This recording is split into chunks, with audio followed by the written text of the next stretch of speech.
Shalom saudara terkasih dalam Tuhan, kembali bersama saya Rara Syahari, Revealer Lady di program News from the Future.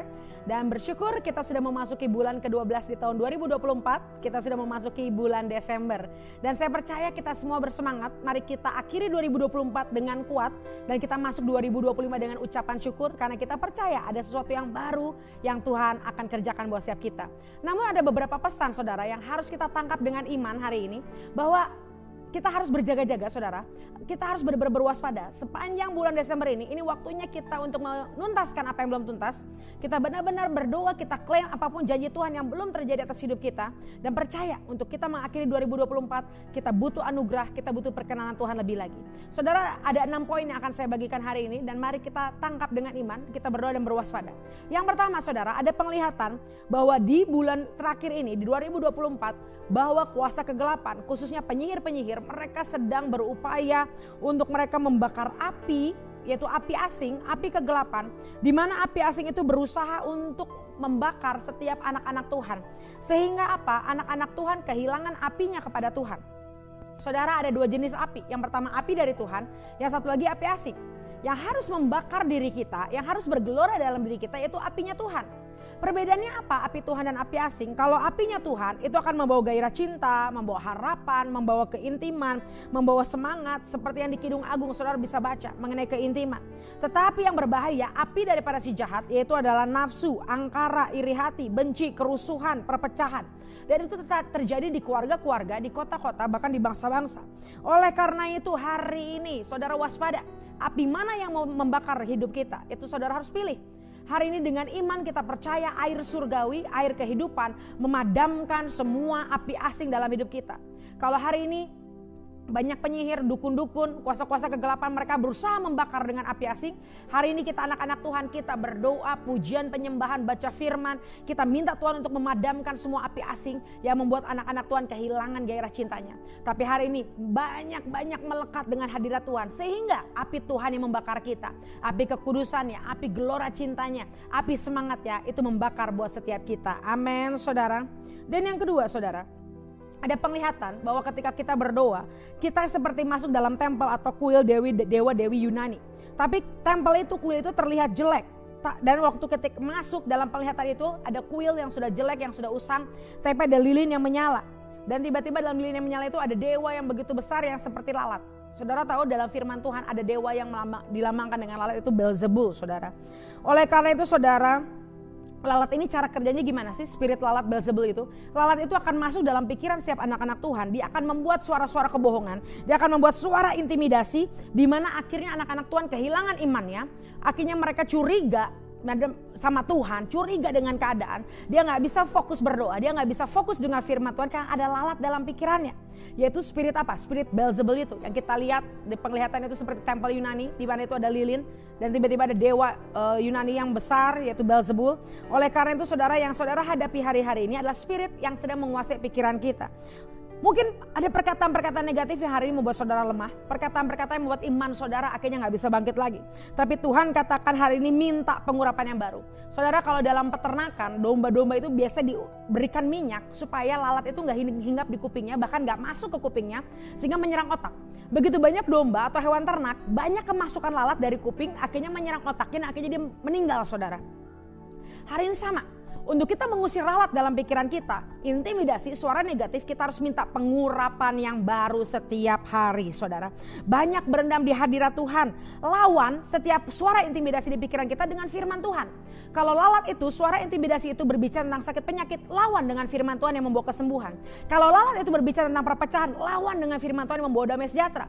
Kalau lalat itu banyak berbicara mendorong kepada perzinahan, apapun nafsu-nafsu angkara dunia, lawan dengan firman Tuhan, usir setiap pikiran-pikiran yang bukan daripada Tuhan. Kita hari ini berendam dalam hadirat Tuhan, minta damai sejahtera, minta sukacita, minta suara pengharapan, minta suara yang membangkitkan iman setiap kita. Ada amin saudara. Dan yang ketiga saudara, hati-hati di penghujung 2024 ini, banyak orang yang akhirnya menjadi lelah dan burnout. Dalam sebuah penglihatan itu seperti ada kuda pacu. Saudara tahu ya kuda pacu. Kuda pacu itu lari begitu demikian rupa. Kakinya penuh dengan api dan kuda pacu itu berlari kencang. Dan Tuhan katakan, Hari-hari ini Tuhan akan mempercepat langkah setiap kita. Langkah-langkah setiap kita akan Tuhan percepat. Karena di vision tadi ada orang yang awalnya dia lelah, yang awalnya dia burn out, yang awalnya dia kecapean.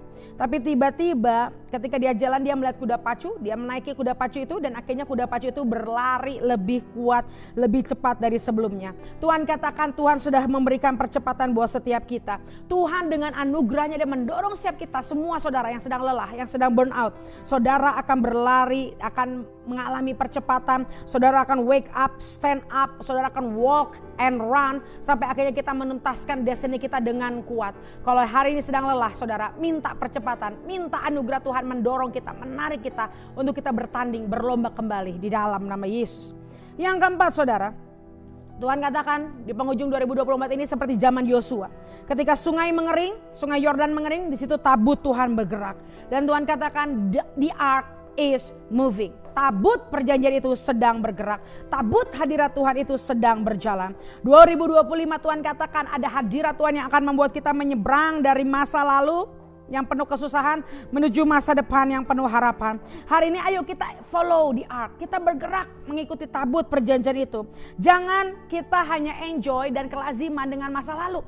Jangan kita terus berkubang, jangan kita hanya berputar-putar dengan suatu hal yang ada di masa lalu. Tapi hari ini buang semua sakit hati, kekecewaan, kemarahan. Ini waktunya kita crossing over to the future. Hari ini kemana Tuhan bergerak, kita ikuti Tuhan bergerak. Jangan kita sampai ketinggalan, saudara, hanya karena hal-hal yang belum kita bereskan di masa lalu kita. Amin, saudara. Dan yang kelima, ada penglihatan seperti, saudara tahu ya, arena permainan seperti Disneyland atau Dufan, seperti Fun Park, seperti itu, saudara. Tapi tiba-tiba dalam suatu tempat permainan itu ada namanya istana boneka. Dan Tuhan katakan hati-hati gereja Tuhan jangan seperti istana boneka. Yang hanya tempat senang-senang, tempat yang happy, tidak ada kuasa, yang hanya tempat untuk orang enjoy sekali dua kali saja, saudara. Tapi Tuhan katakan nafas Tuhan sedang bergerak atas gerejanya. Nafas Tuhan sedang membangkitkan setiap tulang-tulang kering di gerejanya. Karena Tuhan katakan gereja Tuhan bangkitkan sebagai kekuatan yang luar biasa yang untuk mengubah dunia. Karena Tuhan katakan gereja itu bukan istana boneka, tapi gereja itu isinya adalah pasukan-pasukan warrior-warrior Tuhan yang siap bertempur sampai destininya terjadi, sampai kemenangan terjadi, sampai kehendak dan agenda Tuhan terjadi di dalam nama Yesus. Tuhan katakan Tuhan akan mengubah setiap istana boneka menjadi seperti kapal induk, kapal perang yang akan melesatkan setiap kapal-kapal tempur yang akan membawa revival, kemuliaan ke kota-kota dan bangsa-bangsa. Tuhan katakan ini waktunya gereja menghasilkan generasi dan pasukan yang menginvasi dunia dengan kemuliaan Tuhan. So hari ini mari kita sama-sama berdoa supaya gereja bukan hanya seperti Hollywood, bukan hanya istana boneka, tapi gereja benar-benar tempat yang holy, tempat benar-benar pasukan dipersiapkan, tempat di mana-mana kuasa Tuhan dimanifestasikan di dalam nama Yesus. Dan yang keenam, Tuhan katakan ada penglihatan seperti brankas besar, saudara, tapi tidak ada nomor kodenya sehingga tidak bisa diambil isinya. Padahal Tuhan bilang begini, sebenarnya nomor kodenya atau nomor pinnya, passwordnya itu sudah Tuhan berikan. Tapi seringkali orang-orang gak sadar, orang-orang gak tahu bahwa sebenarnya passwordnya itu sudah Tuhan kasih. Jadi ada brankas besar, ada isinya begitu banyak luar biasa, tapi gak bisa terbuka. Karena orang itu lupa passwordnya, lupa kodenya, lupa pinnya. Tapi Tuhan katakan hari ini jangan lupakan janji Tuhan, nubuatan yang pernah saudara terima di masa-masa yang lalu. Saudara hari ini bangkitkan imanmu dan terima setiap kode-kode PIN atau password daripada surgawi untuk kita bisa mengakses setiap berkat Tuhan. Jangan pernah lupakan janji-janji yang dinubuatkan di musim yang lalu. Sehingga ketika saudara mengingatnya, saudara mendeklarasikannya, saudara mempercayainya, itu seperti password, seperti PIN. Yang saudara akan ketik angka itu dan seketika brankas itu terbuka. Dan janji Tuhan kita terima di dalam nama Tuhan Yesus. Oleh karena itu ayo saudara harus punya buku catatan apa yang saudara tulis di masa lalu, janji, nubuatan apapun. Hari-hari ini deklarasikan terus setiap hari sampai iman kita bangkit, sampai brankas kotak harta karun itu terbuka dalam nama Yesus. Karena Tuhan sudah berikan itu buat setiap kita, baik kesehatan, sukacita, damai sejahtera, kekayaan, kelimpahan, apapun itu. Kita ingat kembali janji Tuhan, kita perkatakan firman Tuhan, kita perkatakan nubuatan sampai semua yang menjadi bagian kita itu terbuka dalam nama Yesus. Amin. Mari kita semangat untuk kita memasuki bulan Desember sampai kita nanti akhirnya masuk tahun 2025. Ayo hari demi hari kita hitung sedemikian rupa sampai kita memperoleh hati yang bijaksana. Perhatikan setiap pesan yang Tuhan berikan atas setiap kita. Jangan menjadi terlena. Di tengah holiday season, di tengah musim holiday kita bersuka cita, tapi kita juga berwaspada. Kita punya hubungan dengan Tuhan. Kita mengalami lawatan dengan Tuhan setiap hari. Amin, saudara. Tetap semangat saudara, sampai berjumpa di video-video selanjutnya dari Refill Radio News from the Future. Dan akhir kata saya Rara Sihaan mengakhiri video ini dengan satu kata, tuntas.